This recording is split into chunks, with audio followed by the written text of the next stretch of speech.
Alors, je vous souhaite la bienvenue à notre chronique Info de Bellechasse. Je suis en compagnie d'Éric Gourde, journaliste à La Voix du Sud. Salut, Éric. Salut, ça va bien? Oui, merci. Toi? Oui, ça va bien. Il fait beau, hein? Oui, hein? Oui. Oui. Comment ça pense au golf? Ben, d'ailleurs, c'est le tournoi de golf de la Chambre de commerce. Tantôt. Oui. C'est pour ça que j'ai mis mes pattes courtes. OK. Il y a du monde chanceux. Ben, il y a du monde chanceux. Moi, je vais travailler. On n'a pas le temps, mais on va y aller pareil. Je vais travailler. On n'a pas le temps, oui. Éric, si on y va avec nos sujets, d'abord, rémunération des directions des MRC. Oui, en fait, il y a une publication qui a commencé à circuler le week-end dernier, Michel, sur les réseaux sociaux, où c'est un tableau qui illustre les salaires que défraient les MRC pour leur direction générale et leur direction générale adjointe. Naturellement, quand on a vu ça, ça a piqué notre curiosité. On est allé voir les chiffres, puis on a constaté que du côté des MRC de Bellechasse et celle des aides-chemins également, les salaires étaient quand même assez généreux. Le terme généreux, je ne veux pas mettre de G majuscule dessus, mais les gens sont bien rémunérés, disons, dans les deux MRC pour ces fonctions-là. Et puis, naturellement, dans notre édition de cette semaine, on vulgarise un peu la démarche, les constats faits par certaines personnes, et puis on a un tableau également où on indique les rémunérations des directions générales et directions générales adjointes de toutes les MRC de Chaudière-Appalaches. Alors, les gens pourront faire le jeu des comparaisons par MRC, s'ils le veulent. Sauf que du côté de la MRC de Bellechasse, c'est celle qui domine le palmarès au niveau des montants versés aux directions, autant générales que directions générales adjointes, avec quand même des sommes plus importantes que les autres MRC de la région. Alors, c'est la raison pour laquelle on vulgarise davantage ce sujet-là dans notre édition de cette semaine, puis le tableau est disponible à la fois sur nos plateformes et dans notre version papier de ce matin. Là. Mais on n'a jamais parlé de ça. Pourquoi? Parce qu'il y a eu des augmentations, des fortes augmentations récemment? Ou? On n'a jamais parlé de ça véritablement, sauf que c'est, à l'occasion, on y fait allusion lorsqu'une nouvelle personne peut-être entre en fonction, ou lors des budgets annuels que se votent les MRC. Sauf que là, c'est peut-être la différence entre Bellechasse et le reste qui a fait en sorte que des gens ont voulu pousser leur curiosité un peu plus loin. Avoir plus et nous, on se sert de leur curiosité pour en parler. Et voilà. Alors, okay. Si on voulait voir les salaires des dirigeants des MRC... C'est dans notre édition de cette semaine et sur nos plateformes. Dans la Voix du Sud. C'est ça. C'est ça. Éleveurs de porc, plan de retrait, entreprise qui s'oppose. C'est dur à vulgariser, Michel, ce dossier-là. L'industrie du porc, ça... C'est dur à vulgariser. Depuis que je fais de la radio et de la télévision qu'on parle de... En fait, je t'explique, c'est que, rappelle-toi, il y a 2 ans maintenant, Vallée-Jonction, il y avait une usine importante, un abattoir important, Vallée-Jonction, qui a fermé. Alors, pour tous les producteurs de porc de l'Est du Québec, ça devenait une variable importante. Les éleveurs de porc, qui représentent l'ensemble des éleveurs à travers la province, ont choisi d'adopter un plan de retrait pour diminuer la production, étant donné que la capacité d'abattage était moins au rendez-vous avec la fermeture de Vallée-Jonction. Et il y a eu d'autres fermetures ensuite. On parle de Limel, là. On parle de Limel, voilà. Et du côté de Limel, c'est quand même le client principal, si on veut, de nos éleveurs de porc. Alors, avec la fermeture de certaines usines, les éleveurs avaient réussi à imposer une baisse de production de 9% à leurs membres. Donc, là, il y a peut-être des membres qui produisent un peu plus que ce qu'ils devraient produire à l'heure actuelle. Alors, ça force les éleveurs à vouloir imposer peut-être des pénalités à ceux qui produisent trop, parce que ce qu'on produit en trop, on doit aller faire abattre à l'extérieur du Québec, ce qui n'est pas peut-être l'idée de départ du plan de retrait. Et on ne veut pas se retrouver non plus avec des listes d'attente au niveau de l'abattage comme on a eu pendant la pandémie. Ça avait causé beaucoup d'irritants, cette affaire-là. Alors, naturellement, là, les éleveurs de porc essaient de garder une production qui est normale. Donc, ils ont un certain contrôle sur les éleveurs. Et il y a l'entreprise du Breton qui, elle, a des usines à Saint-Charles, Saint-Bernard et même à Rivière-du-Loup, qui, elle, fait un porc qui n'est pas un porc traditionnel, ou on appelle ça un porc de commodité. C'est un porc biologique. Et Dubreton aimerait possiblement avoir davantage de producteurs de porc biologiques, sauf que ne devient pas producteur de porc biologique qui le veut. Alors, il y a toute une législation, il y a toute une stratégie, naturellement, dans l'ensemble de l'industrie qui fait en sorte que Dubreton ne trouve pas son compte avec les éleveurs de porc. Il voudrait se retirer du plan de mise en marché collective qui existe dans l'industrie de porc, comme ça existe maintenant dans le sirop d'érable et comme le syndicat des producteurs de bois de Côte-du-Sud veut aussi imposer. Alors, les deux se renvoient la balle là, depuis plusieurs mois. Puis, c'est les plus récents développements dans cet échange entre les deux. C'est ça? C'est au point mort? C'est quoi ça? On discute. Dubreton aimerait sortir du plan retrait. Les éleveurs de porc disent que c'est pas comme ça que ça fonctionne. Et puis, voilà, on continue de s'obstiner. Chacun fait valoir ses arguments à l'autre, mais l'autre a lui aussi ses arguments. C'est une négociation qu'on appelle ça? On voit ça dans le conflit actuellement entre les propriétaires de boisés privés et le syndicat. Et dans bien d'autres conflits. Et dans bien d'autres. C'est ça. Charles Eugène Blanchette, maire de Saint-Charles, et Joseph Talbot, maire de Saint-Philémon, sont décédés. Les deux, Michel, c'est particulier pour les gens qui ont suivi la politique municipale pendant quelques années, vont peut-être se souvenir de ces noms-là, parce que dans le cas de M. Talbot de Saint-Philémon, il a été maire de sa municipalité pendant 33 ans. Et dans le cas de M. Blanchette, pendant plus de 30 ans. Et les deux sont décédés à moins d'une semaine d'intervalle. Ils ont été assis ensemble aux tables municipales pendant presque 30 ans. Les deux se sont côtoyés pendant toutes ces années et ils sont décédés dans la même semaine. Alors, c'est vraiment deux monuments qu'on a perdus au cours des dernières semaines là, du côté de Bellechasse. C'est les deux maires en termes de longévité qui auront été là le plus longtemps. Mais c'est digne de mention aussi, Éric, 30 ans, la mairie, on sait à quel point, là, on sait à quel point c'est simple. Ouais, je pense qu'aujourd'hui, on pourrait les inscrire dans le Guinness. Voilà. C'est difficile, la politique. En tout cas, ils sont dans le livre des records de la MRC, puis ils sont dans le livre des records possiblement de la grande région de Chaudière-Appalaches, sûrement. Oui, mais on sait que c'est de plus en plus difficile, la politique, mais particulièrement la politique municipale. Tout à fait. Alors, c'est le palier politique le plus près du citoyen. Hein. C'est ce qui rend ça particulier aussi. Alors nos condoléances aux familles là, de M. Talbot et de M. Blanchette. Voilà. Record de foule, gala de boxe. Oui, je suis allé faire un petit tour. Ah. C'était le 17 mai dernier. Un petit avantage social? Non. Une petite activité sociale.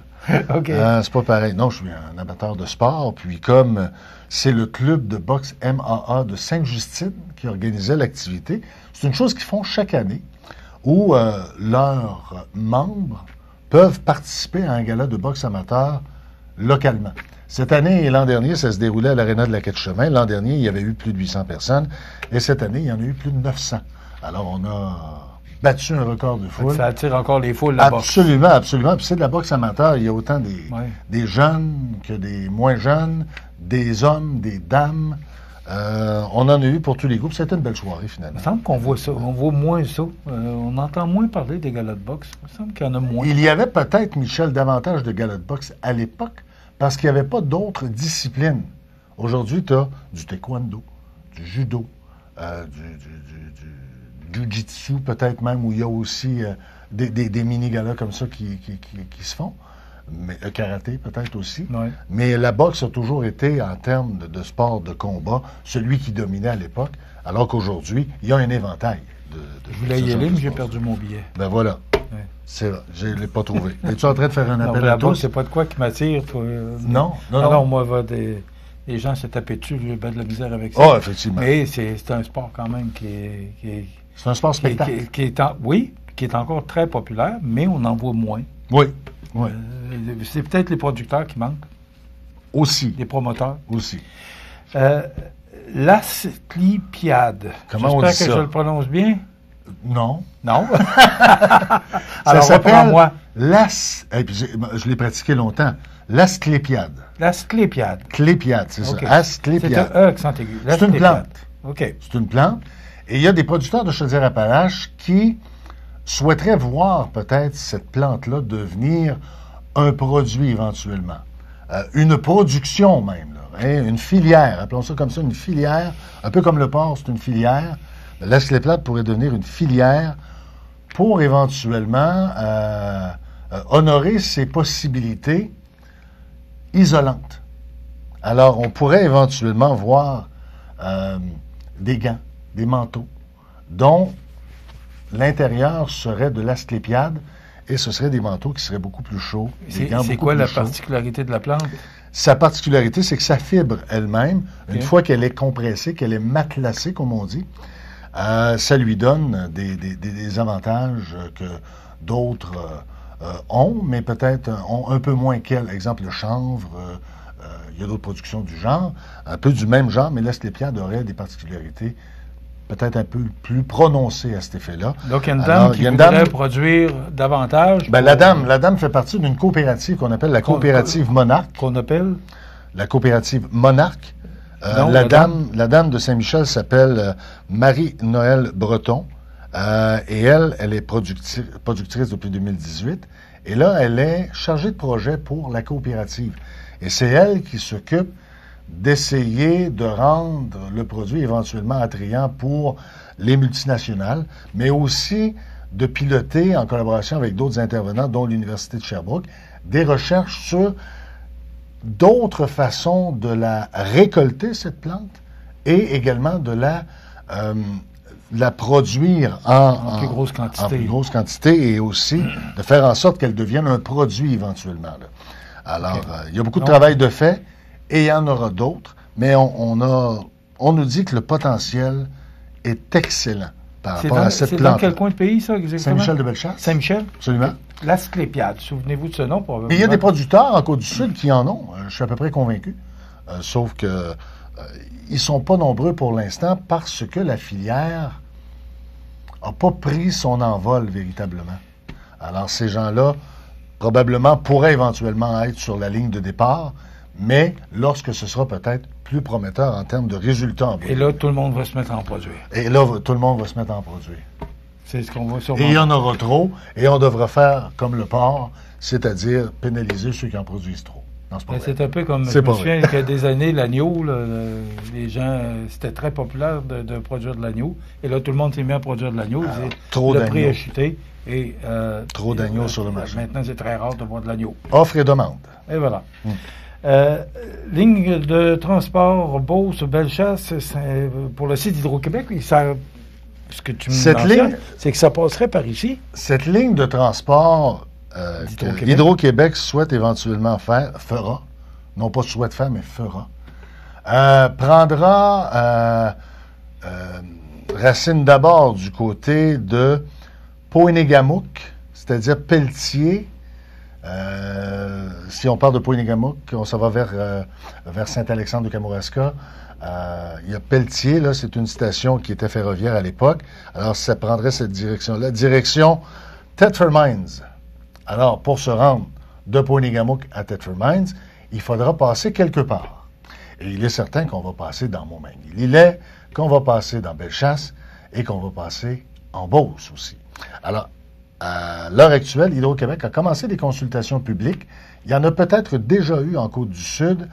J'ai pas les dates en mémoire, mais il y en a eu la semaine dernière, en fait cette semaine du côté de la Beauce, et il y en aura une à Saint-Damien-de-Battelaine la semaine prochaine. Et cette ligne de transport, ben, c'est pour justement répondre aux besoins énergétiques du Québec. C'est pour amener l'électricité qui sera produite visiblement par les parcs éoliens en Gaspésie vers... Bon, c'était ça ma prochaine question. Voilà. Est-ce qu'il y a un lien avec le projet qui est à l'étude actuellement pour Saint-Paul? Peut-être. Là, je ne pourrais pas te répondre si le projet de Saint-Paul, l'électricité qui y sera produite, sera introduite sur cette ligne de transport. Mais je sais qu'il y a des élus également de d'autres régions, dont Bellechasse, la Beauce, etc., qui regardaient le tracé de cette ligne-là pour voir s'il n'y avait pas de possibilités éoliennes également sur leur territoire respectif et que la production d'éoliennes pourrait éventuellement être arrimée à la ligne de transport en question. Je pense cependant qu'Hydro-Québec a déjà dit que l'électricité qui sera produite par les parcs éoliens n'aura pas le même voltage que celui de la ligne de transport. Alors, il y aura peut-être une incompatibilité à ce niveau-là. C'est pour ça que je te réponds que l'objectif, c'est carrément de prendre l'électricité produite en Gaspésie et au Bas-Saint-Laurent et de la diriger vers la région de l'Amiante, où là, elle sera encore éventuellement distribuée. Il y a un autre dossier parallèle, peut-être, Michel, dont tu n'es pas au fait, c'est-à-dire qu'il y a déjà en construction une ligne de transport de Thetford Mines vers le Maine pour desservir la Nouvelle-Angleterre. Alors, il y aura peut-être un petit mélange au niveau de l'électricité. On n'a pas fini d'en entendre parler, je pense, avec le développement d'Hydro-Québec. On a de plus en plus de besoins en électricité. Absolument. Avec les autos électriques et tout. Et il faut honorer les contrats qu'on avait déjà signés avec la Nouvelle-Angleterre aussi. Oui.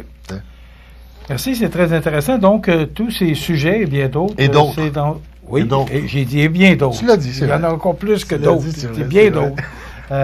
D'Éric et de Serge Lamontagne dans le journal La Voix du Sud qui sort édition papier aujourd'hui. C'est ça. Mais encore, on peut aller consulter le site lavoixdusud.com. C'est ça. Alors, et je t'ajoute, Michel, qu'on a aussi occasionnellement des collaborations dans notre journal et sur nos plateformes de nos collègues de la Beauce, des collègues du journal de Lévis à l'occasion. On essaie de former une équipe là, en Chaudière-Appalaches, un peu comme on le fait ensemble d'ailleurs. Hein. On se transmet de l'information occasionnellement pour s'inspirer l'un et l'autre. Voilà. Hein? Si on veut vraiment accomplir la mission qu'on se fixe d'informer la population, comme le monde des médias n'est pas facile, il faut se donner la main. Et, ensemble, on est moins de soldats, alors il faut agrandir l'armée. Et voilà. Merci. Éric Gourde, qui est journaliste, mais c'est marqué chef de contenu La Voix du Sud. Alors, journal papier aujourd'hui, édition papier et lavoixdusud.com. T'as réussi à le passer. On se retrouve dans 2 jours. Salut.